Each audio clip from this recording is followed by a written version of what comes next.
로마서 7장 14절부터 8장 14절까지입니다. 읽는 것은 8장 4절까지만 읽도록 하겠습니다. 우리가 율법은 신령한 줄 알거니와 나는 육신에 속하여 죄 아래에 팔렸도다.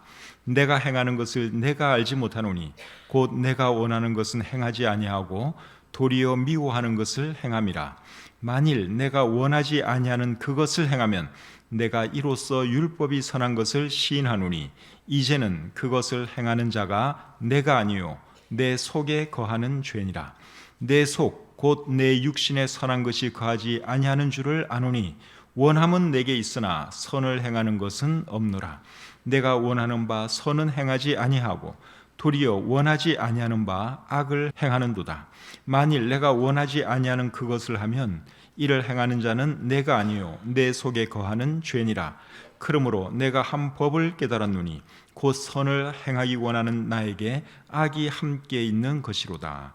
내 속 사람으로는 하나님의 법을 즐거워하되 내 지체 속에서 한 다른 법이 내 마음의 법과 싸워 내 지체 속에 있는 죄의 법으로 나를 사로잡는 것을 보는도다. 오호라, 나는 공고한 사람이로다. 이 사망의 몸에서 누가 나를 건져내랴. 우리 주 예수 그리스도로 말미암아 하나님께 감사하리로다. 그런즉 내 자신이 마음으로는 하나님의 법을, 육신으로는 죄의 법을 섬기노라. 그러므로 이제 그리스도 예수 안에 있는 자에게는 결코 정죄함이 없나니 이는 그리스도 예수 안에 있는 생명의 성령의 법이 죄와 사망의 법에서 너를 해방하였습니다.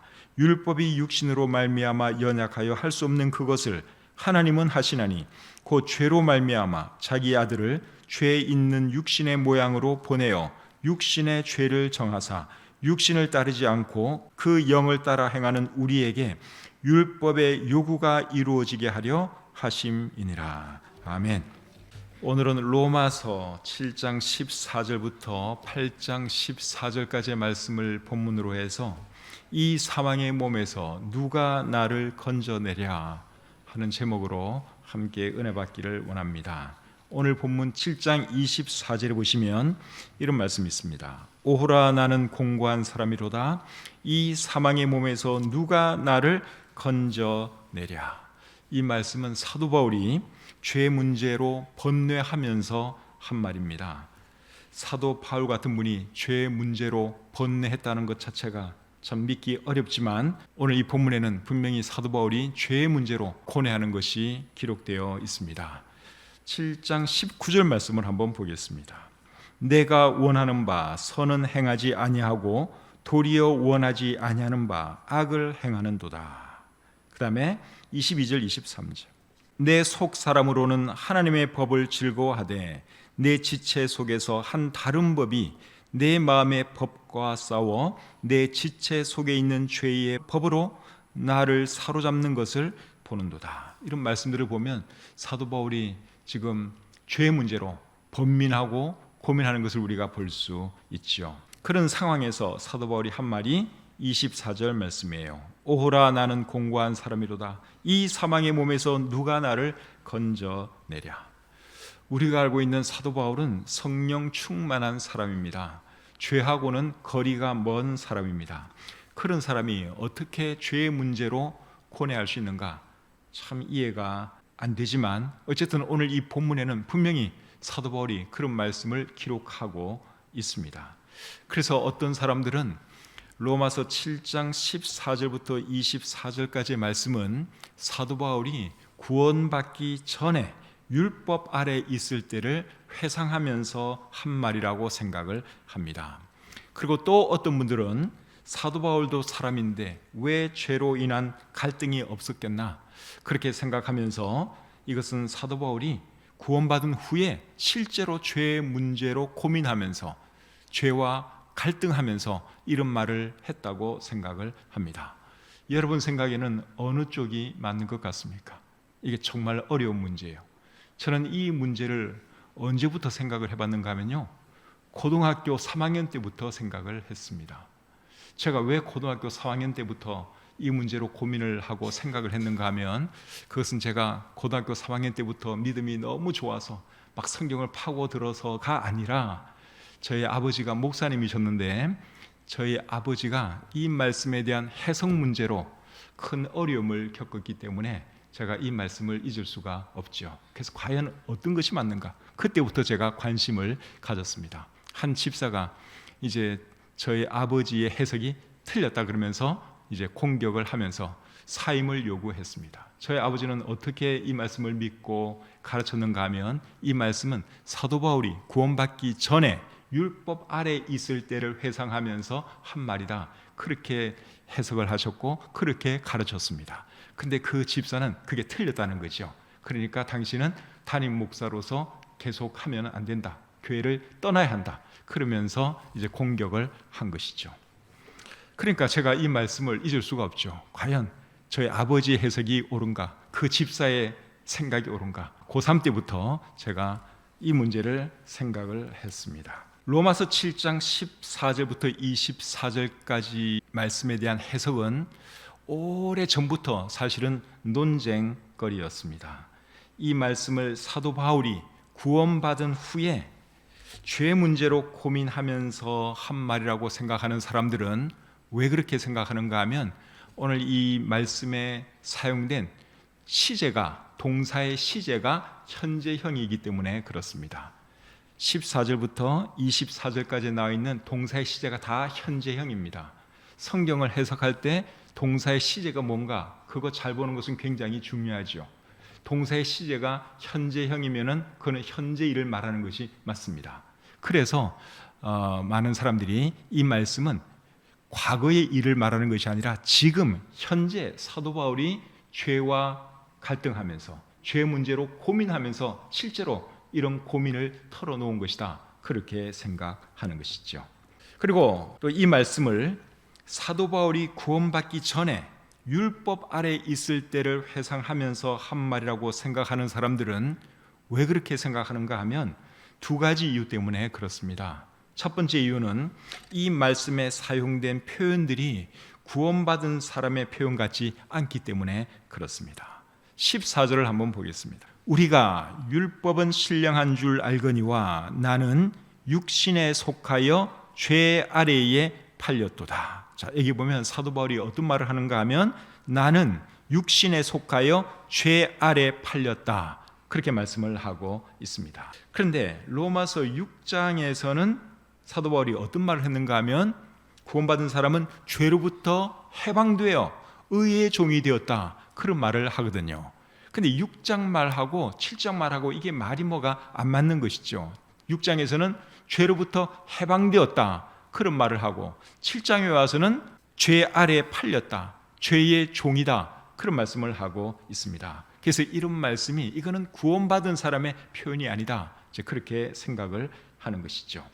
그리고 사도 바울이 로마서를 기록하면서 이제 이런 말을 했는데 죄의 종으로 팔린 사람이 로마서를 기록했다고 하는 것은 사실 믿기가 좀 어렵습니다. 그렇죠?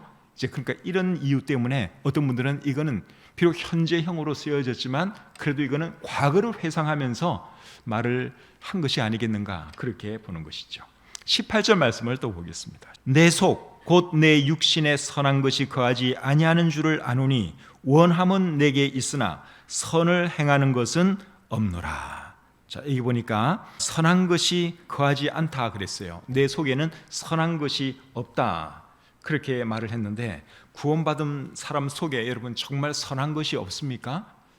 선한 것이 있죠. 육신의 정욕도 있는 것이 사실이지만 또 구원받은 사람 속에는 누가 계십니까? 성령님이 계시잖아요. 근데 지금 사도 바울은 뭐라고 말했는가 하면 내 속, 곧 내 육신에 선한 것이 거하지 아니하는 줄을 내가 안다. 내 속에는 선한 것이 없다는 거예요.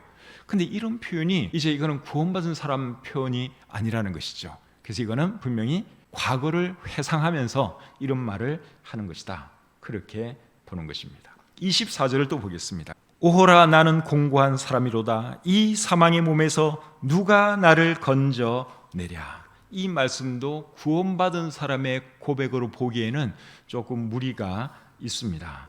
구원받은 사람이 죄에 대한 고민이 있고 갈등이 있다고 해서 이렇게 절망스럽게 표현하느냐? 그런 건 아니거든요. 사실 저에게도 죄가 있고 여러분들에게도 죄가 있고 우리도 한 번씩 죄 짓잖아요. 그렇다고 해서 우리가 이렇게 절망적으로 오호라 나는 공고한 사람이로다, 이 사망의 몸에서 누가 나를 건져내라, 이렇게 부르짖지는 않거든요.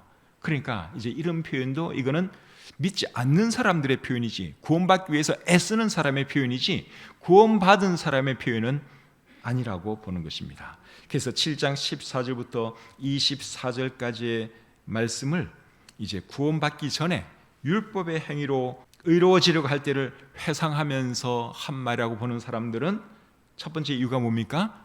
이 말씀 속에 나오는 표현들이 구원받은 사람의 표현이 아니기 때문에 이거는 과거에 있었던 일을 그가 회상하면서 한 말이다, 그렇게 보는 것이죠. 두 번째 이유는 뭔가 하면, 두 번째 이유는 이 말씀 다음에 나오는 말의 분위기가 갑자기 달라졌기 때문에 이 말은 지금의 상황을 말하는 것이 아니라 과거에 있었던 것을 회상하면서 하는 말이다, 그렇게 봅니다. 25절에 보시면 우리 주 예수 그리스도로 말미암아 하나님께 감사하리로다. 바로 그 전에는 뭐라 그랬어요? 오호라 나는 공고한 사람이로다, 이 사망의 몸에서 누가 나를 건져내라. 절망적으로 부르짖은 뒤에 바로 하는 말이 분위기가 확 바뀌었어요. 우리 주 예수 그리스도로 말미암아 하나님께 감사하리로다.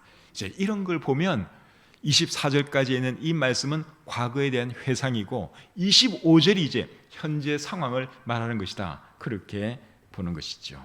그래서 두 가지 이유 때문에 7장 14절부터 24절까지 있는 말씀을 사도 바울이 구원받기 전에 율법 아래에 있을 때를 회상하면서 한 말이다, 이제 그렇게 생각하는 것이죠. 저도 사실은 그렇게 생각을 합니다. 그러면 시제가 현재형인 거, 그거를 어떻게 설명할 수 있겠느냐 하는 거예요. 시제도 사실은 굉장히 중요하죠. 현재 시제로 기록됐으면 사실은 현재 상황으로 이해하는 것이 이게 일단은 맞습니다.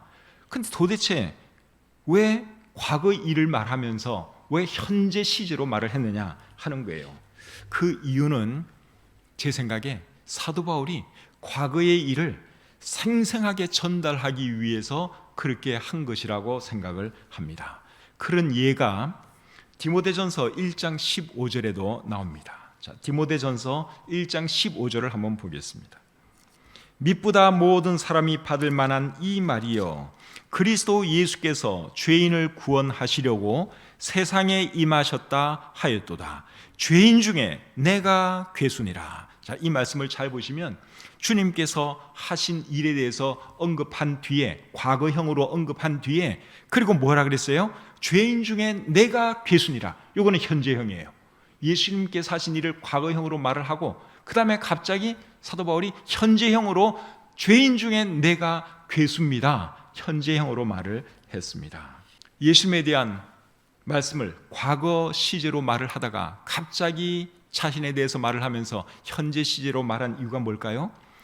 제 생각에는 죄인 중에 괴순이라, 이거는 지금 자기의 상황을 말하는 것이 아니라 과거 상황이에요.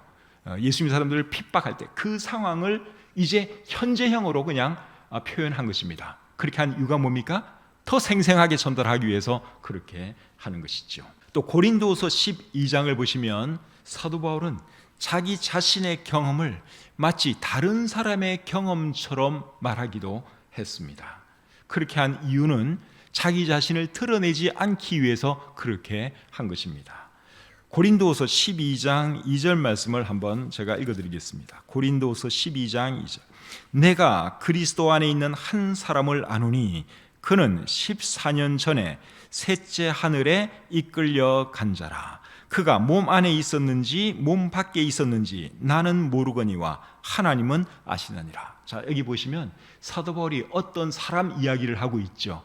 그라고 하면서 그 사람이 14년 전에 셋째 하늘에 올라갔다 왔다, 그렇게 말을 하면서 어떤 사람 이야기를 해요. 근데 이 어떤 사람이 사실은 자기예요. 자기 자신을 말하면서 어떤 사람 이야기처럼 얘기를 해요. 그렇게 하는 이유는 뭡니까? 자기 자신을 드러내지 않으려고 그렇게 하는 것입니다.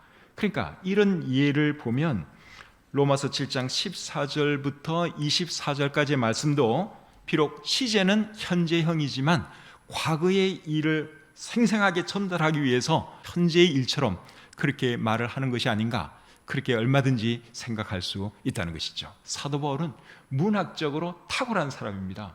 우리도 여러분 말을 할 때, 자기의 과거의 어떤 이야기를 할 때 중간중간에 현재형을 쓰기도 해요. 우리 자신도 그렇게 합니다. 그래서 사도 바울이 비록 현재형으로 이 말씀을 쭉 했지만 사실은 제가 볼 때는 과거에 있었던 일, 구원받지 못했을 때 율법 아래서 참 죄 안 지으려고 막 안간 힘을 쓰면서 살아갈 때 그 모습을 회상하면서 오호라 나는 공고한 사람이로다, 이 사망의 몸에서 누가 나를 건져내라, 그런 말을 했다고 생각을 합니다. 근데 여러분, 어떻게 여러분들이 이해하시든지 크게 문제될 것이 없습니다. 여러분들의 생각이 제 해석하고 다르다고 해서 옛날에 오래전에, 아주 오래전에 어떤 집사가 우리 아버지 쫓아내려고 했던 것처럼 그렇게 하시면 안 됩니다. 이거는 이렇게 해석할 수도 있고 저렇게 해석할 수도 있어요. 그렇죠? 어떻게 해도 크게 문제가 되지 않습니다. 구원받지 못한 채 율법 아래 살아가는 사람도 죄로 인한 갈등이 있는 것이 사실이고, 구원받은 사람에게도 죄로 인한 갈등은 있습니까? 없습니까? 있죠. 그러니까 이렇게 해석한들 어떻고 저렇게 해석한들 어떻겠습니까? 목숨 걸고 싸울 일이 절대로 아니라는 것이죠.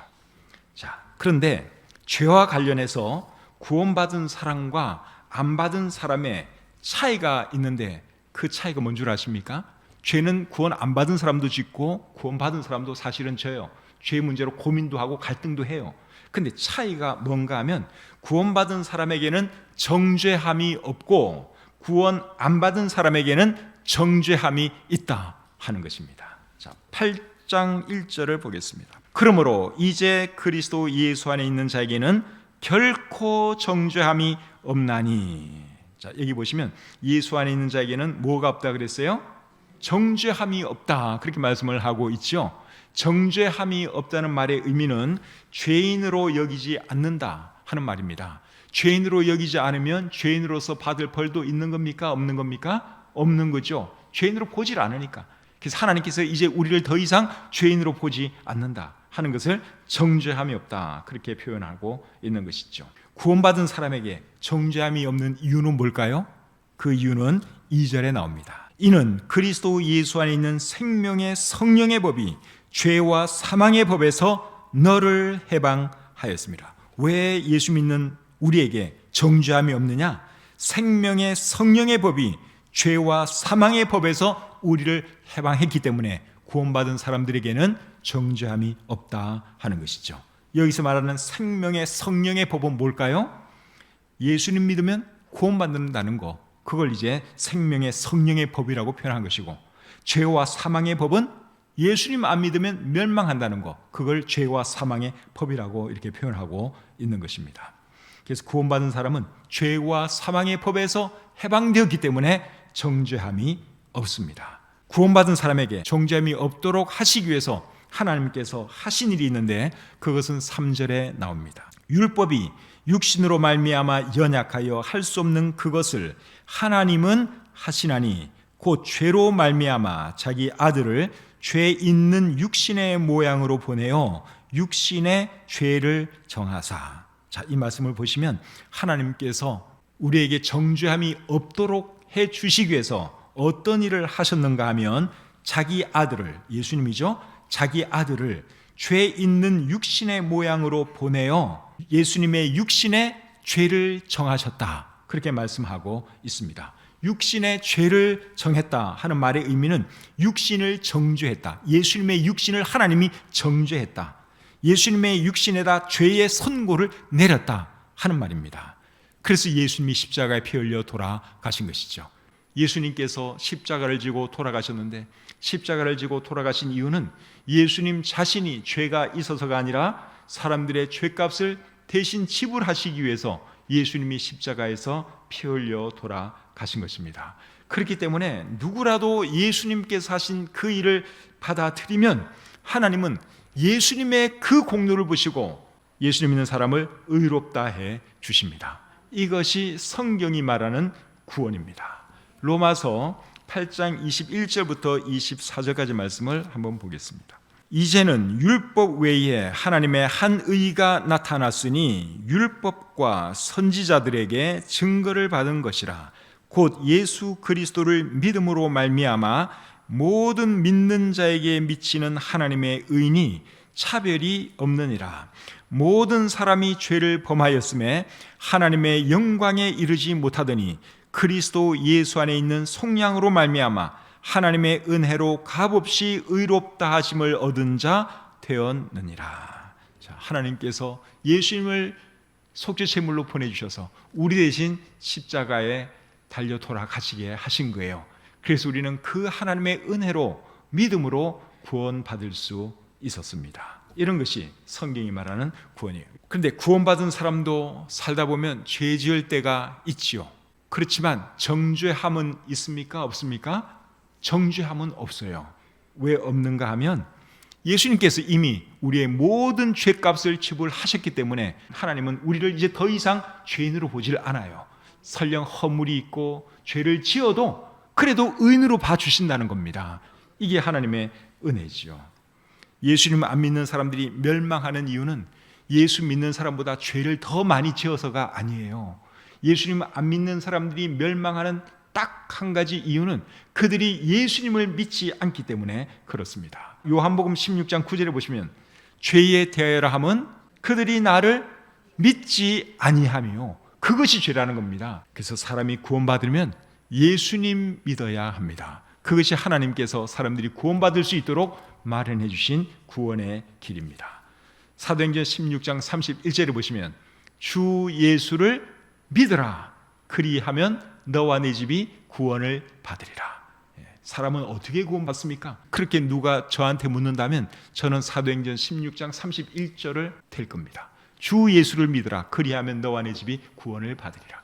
사람은 어떻게 구원받느냐? 예수님을 믿음으로 구원받습니다. 그러면 구원받은 사람은 이제 어떻게 살아야 될까요? 정죄함이 없으니까 적당히 죄도 지으면서 마음대로 살아도 되는 것입니까? 그럴 수는 없습니다. 로마서 6장 15절 말씀을 보겠습니다.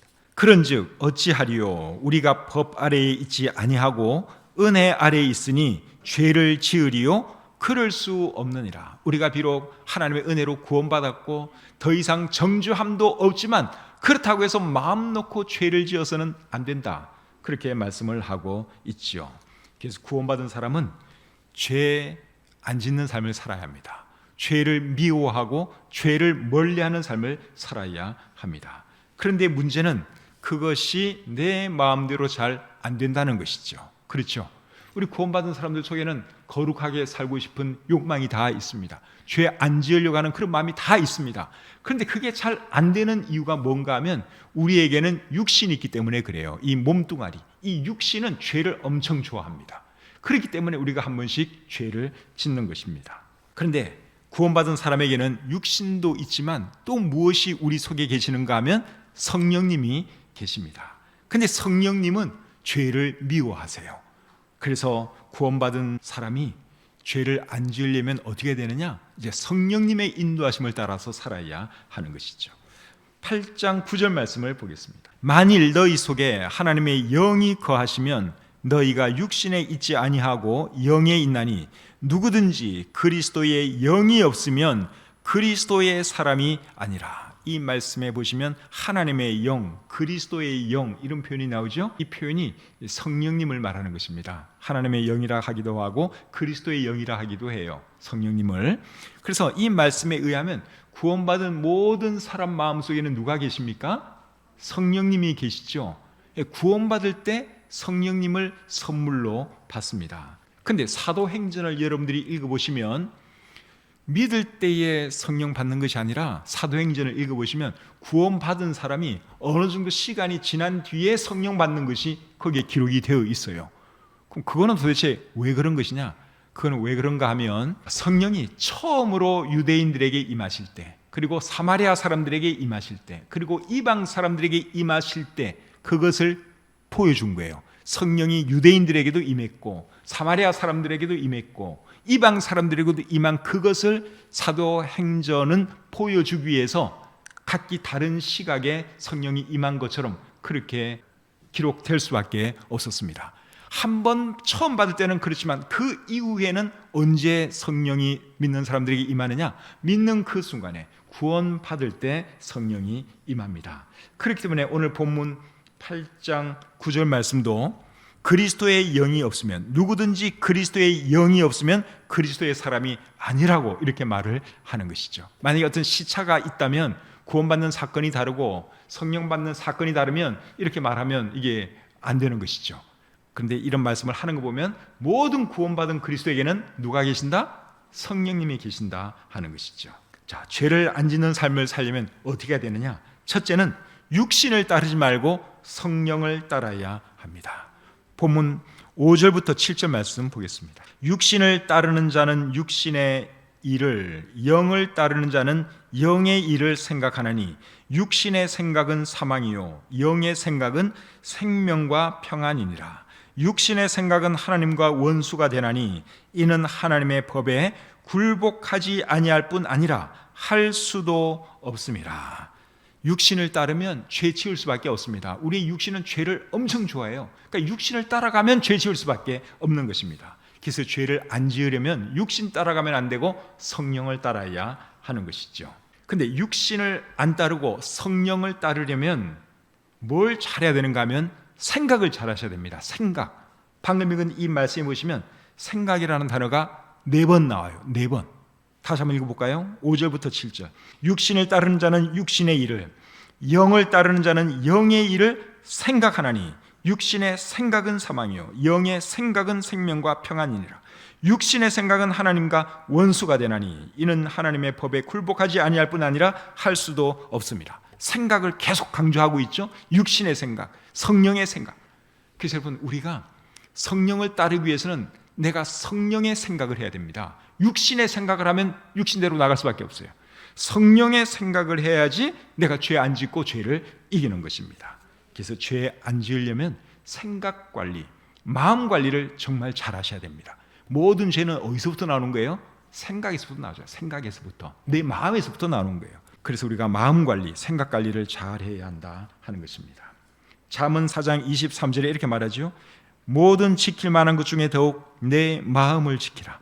생명의 근원이 이에서 남이니라. 그래서 저와 여러분들이 마음 관리 잘해서 육신 생각 따라가지 마시고 성령의 생각을 따라감으로 죄에서 이기시기를 바랍니다. 두 번째로, 죄 안 지으려면 어떻게 해야 되느냐? 주님 만날 것을 생각해야 합니다. 8장 11절을 보겠습니다. 예수를 죽은 자 가운데서 살리신 이의 영이 너희 안에 거하시면 그리스도 예수를 죽은 자 가운데서 살리신 이가 너희 안에 거하시는 그의 영으로 말미암아 너희 죽을 몸도 살리시리라. 이 말씀은 그리스도인들의 부활에 대한 말씀이죠. 그리스도인들이 부활하면 누구를 만나게 됩니까? 주님을 만나게 되죠.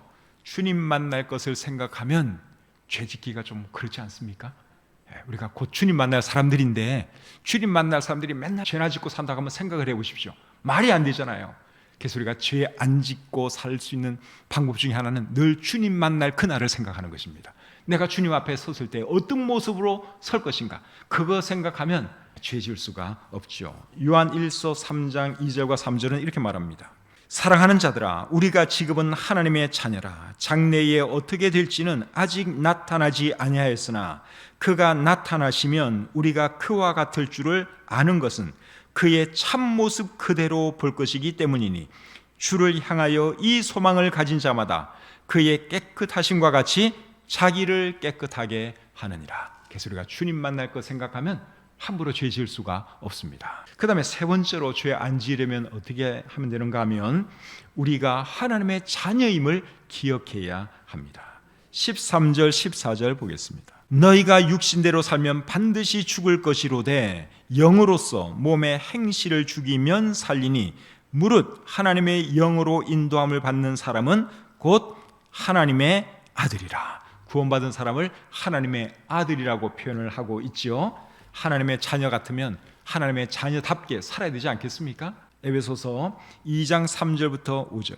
전에는 우리도 다 그 가운데서 우리 육체의 욕심을 따라 지내며 육체의 마음에 원하는 것을 하여 다른 이들과 같이 본질상 진노의 자녀이었더니 긍휼이 풍성하신 하나님이 우리를 사랑하신 그 큰 사랑을 인하여 허물로 죽은 우리를 그리스도와 함께 살리셨고 너희는 은혜로 구원을 받은 것이라. 그래서 우리가 과거에는 다 진노의 자녀였어요. 그런데 우리가 하나님의 자녀가 되었다고 하는 사실입니다. 또 에베소서 5장 1절에 보시면 그러므로 사랑을 받는 자녀같이 너희는 하나님을 본받는 자가 되고, 우리가 하나님의 자녀이기 때문에 하나님을 본받아야 하는데 하나님을 본받는 그 첫걸음이 뭡니까? 죄를 멀리하는 거죠. 죄 안 짓는 것입니다. 우리 거룩하신 하나님이 여러분 죄 짓는 거 보셨습니까? 우리가 하나님의 자녀라면 죄를 당연히 멀리해야 하는 것입니다. 오늘은 죄에 대해서 함께 생각을 해 보았습니다. 죄의 문제를 해결할 수 있는 궁극적인 방법은 딱 하나밖에 없습니다. 예수님 믿고 죄 사함 받는 것입니다. 그것이 죄의 문제를 해결할 수 있는 유일한 방법이에요. 율법을 아무리 지킨다고 해도 죄의 문제 해결할 수 없습니다. 그리고 율법은 다 지킬 수도 없습니다. 아무리 수행을 하고 아무리 고행을 해도 죄는 여전히 있습니다. 그런데 예수님께서 우리의 모든 죄 문제를 이미 다 해결해 놓으셨어요. 그렇기 때문에 누구라도 예수님을 자신의 구주로 영접하고 구원받으면 하나님의 자녀가 되고 모든 죄 사함받고 하나님께로부터 의롭다함 받을 수 있습니다. 이것이 성경이 말하는 구원이에요. 여러분 중에 아직 구원받지 못한 분 계시면 꼭 구원받으시고 하나님의 자녀로 거듭나시기를 바랍니다. 그래야지 여러분의 삶에 소망이 있고 기쁨이 있고 행복이 있습니다. 그리고 구원받으셨다면 죄 짓지 말고 거룩한 삶 살아감으로 하나님께 영광 돌리시는 저와 여러분들이 되시기를 우리 주님의 이름으로 축복합니다. 하나님 아버지 은혜와 사랑을 감사합니다. 부족한 종이 하나님 말씀 전했습니다. 어려운 말씀인데 이 말씀이 우리 성도님들에게 잘 이해되도록 도와주시고 이 말씀이 오래오래 가슴 속에 남아있을 수 있도록 축복해 주시옵소서. 우리 중에 아직 구원받지 못한 분이 한 분이라도 계신다면 하나님 긍휼히 여겨주시고 늦기 전에 꼭 자신이 죄인인 것과 예수님께서 자신의 모든 죄를 문제를 이미 해결해 주셨다고 하는 그 사실을 믿음으로 받아들이고 구원받게 해 주시옵소서. 감사드리며 예수님의 이름으로 기도드립니다. 아멘.